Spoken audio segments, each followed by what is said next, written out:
What's up guys, Reps here, back again another video. You read the title, you read the thumbnail, you know what we're doing today.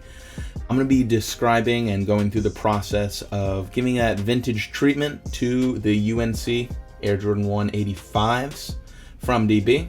Now I've done this process a couple times, but I haven't fully documented it in a video so you guys can easily recreate it, so this is that. So let's get started. Of course, the first thing is getting the shoes in hand. So here they are, the Air Jordan 185 UNCs in all of their light blue and white glory. You can see here I've worn mine a little bit. They got a little bit of scuffs and dirt on them, so that's the first thing we're gonna do is handle that and get the laces out and give them a good cleanup. Also a little comparison of the tongue versus the leather. I'm glad I did this because there is a big color change at the end. So I'm just going to use a regular rag that I've got wet in the sink. I wrung it out, and I'm just going to give these guys a little scrub. Nothing too crazy, just trying to get all the surface dirt off of there, since I haven't worn them that much. Another thing we're going to do for cleaning is use this nail polish remover or acetone and scrub it on with a little Q-tip. In the past, I've had sneakers soles not get very dyed after their coffee dye, so I like to apply a little bit of acetone to them to clean them up. So this is my fresh and clean pair. Let's get them soaked. So we're gonna fill a big pot with water and bring it to a boil. I'm just filling it up at the sink here, nothing special. I'm not measuring the water by any means because we're just gonna add more later. Gonna take it over to our stovetop, and I'm just putting it on max because we wanna get this to a simmer. I got the best coffee in the whole world here, Folgers Classic, the Grandma Special. And I'm gonna be adding 1 cup. My measuring cup I keep in here is a half, so I'm just gonna put 2 of those in there. Let's get that coffee away. And I'm gonna give it a good mix with my wooden spoon here so that the coffee is nice and incorporated into the water. And I'm not gonna fully boil this water, I'm just bringing it to a simmer until it's steaming. Because this is a ton of water, I don't even wanna handle it if it's fully boiling. And make sure you turn your stove burner off. Next, we're gonna go outside. I'm gonna get a bin that's big enough to put our shoes sideways and flat into. I make sure to remove the insoles, we're not dyeing those. And also I'm gonna dye the laces alongside this. So I'm gonna put those inside of the shoe, tuck them in, and get them in the bin. I'm also gonna dye the blue laces that came with these as well, and put those inside of the other shoe, tuck them in, put the shoe in there, and we're ready to go. I'm gonna get my hot simmering coffee water and just dump it all in there. Now, as you can see, this isn't fully covering the shoes, so I got another bucket of water that I'm gonna add as well. This will cool down the water a bit, because again, I don't want it too hot to deform the shoes.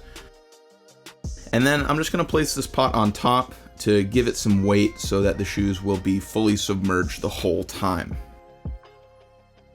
And if you're worried about having a weight or you don't have a good pot to put on top of them that won't scuff up your shoes, you could put a rock inside of the shoe to weigh it down as well. 2 hours later. So after these have soaked, I let them sit there for about 1 hour 40 or 2 hours. I'm gonna take them out. We can see they've got a good patina on them. They're not bleach white anymore. I'm gonna take them out, shake out all of that coffee water that we can, and then also make sure to grab our laces. They floated out of the shoes while they were soaking. Make sure you get everything, and we're gonna bring them inside to the sink. So now that we're in the sink, we're gonna take our shoes and laces out. First thing I'm gonna do is give the laces a rinse off and squeeze them relatively dry. And now with the shoes, you gotta make sure to get all of the coffee grinds from out of inside of the shoe, as well as off of the baseboard of the shoe as well. And then scrubbing off the outside is pretty easy since you can just see it. Make sure to wring out the tongue as well, because that absorbs water obviously. And we're gonna do the same thing with the other shoe, of course. Rinse it off, wring it out, get all the grinds out of that toe area. And now that we're all rinsed out, I'm gonna bring them outside to dry. For me, it's a hot summer day, so I just posted them up on this fence post to drip and air dry. I would not put them in the dryer. That could be bad to deform the leather and the toe box on the shoe, so I wouldn't recommend that. And now after drying for a whole day, here they are. We've got a lovely patina, that cream tone on that white leather. We can see the sole didn't get that much, and we have this odd stain on the tongue too, which is unfortunate, but you know, mistakes happen and it's gonna get covered by the laces anyway. Since the coffee bath didn't get them all the way on the sole, I'm gonna use this marker. It is oil-based, not water-based. You need oil-based to sink into a rubber sole. And I have this color, Dull Ivory. In retrospect, I should have gone with a more cream tone, like this E51 or the E50 above it, but you live and you learn. I also love this marker from Copic because it has the two different style of tips. It has a brush tip and a chisel tip. Makes it very easy. I highly recommend this. If you have a craft store nearby, go and check one out. So first I'm going to use the brush tip here to get into that stitch line on the midsole, so we can see that colored in nicely. It's a hell of a lot darker and starting to transform. Then I'm going to switch around to the chisel tip to do the actual main part of the midsole. I'm going to do the top part first, since that has the rounded edge, a little more difficult. And as we make our way around, you can start to really see the difference here. Again, my color was a bit dark. I should have gone with a cream tone instead of this more brown tone that I did, but that's all right. We live and we learn. As I'm coloring the main part of the midsole, you can really see the difference here between it with the oil marker and with the base sole. And again, to color midsoles, it needs to be an oil-based marker.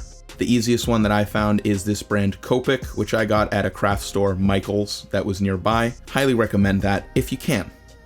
And a comparison between our markered insole and the regular, a big difference. It's a lot darker and I really love it. Now with the laces, a little touch that I love to put on my favorite pairs is putting a metal lace tip or aglet on as well. These are pretty easy to do. I got a replacement set at a store, and all you need is a pair of scissors and a pair of needle nose pliers. So first, I'm gonna cut the old aglet or lace tip off with the scissors. Then I'll take my new metal lace tip, stuff the lace into there, and then I will use the needle nose pliers to go around slowly, little by little, and crimp it shut. I don't have a specialized tool for this, I'm just using what I have, and it works perfectly fine. You just gotta be careful and do it little by little.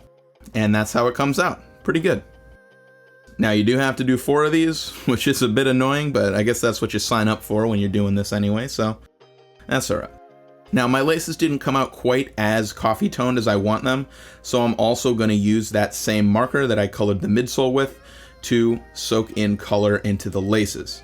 And because it is an oil-based marker, this is gonna soak in great. You want to be careful to not over apply too much in certain spots.